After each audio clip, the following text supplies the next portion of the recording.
Pemirsa, kelangkaan liquid petroleum gas LPG 3 kg kepada pihak Sales Area Manager PT Pertamina Denpasar.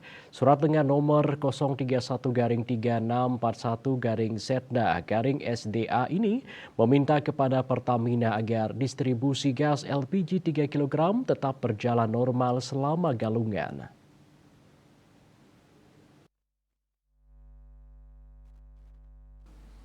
Kepala Bagian Perekonomian Setda Badung Ana Agung Sagung Rosiawati saat dikonfirmasi Rabu 21 Februari membenarkan telah melayangkan surat kepada pihak Pertamina terkait kelangkaan LPG yang terjadi di Bali khususnya Badung. Sebab kelangkaan LPG 3 kg ini mengkhawatirkan menjelang perayaan Hari Raya Galungan dan Kuningan.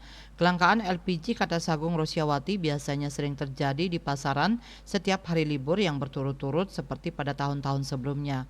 Karena itu, guna mengantisipasi hal tersebut pada hari libur tanggal 27, 28, dan 29 Februari 2024, pihaknya meminta kepada Pertamina agar pendistribusian LPG 3 kg tetap dilaksanakan untuk memenuhi permintaan masyarakat. Pihaknya juga telah menindaklanjuti hasil koordinasi, monitoring, dan evaluasi serta mengamati kondisi real yang terjadi di lapangan. Kepala Bagian Sumber Daya Alam SDA Setda Kabupaten Badung Imade Adi Adnyana mengkonfirmasi timnya telah menemukan kekosongan gas tersebut di beberapa pangkalan. Kondisi ini dipicu oleh meningkatnya permintaan menjelang hari raya telah menyebabkan persediaan di pangkalan-pangkalan gas menipis dari biasanya.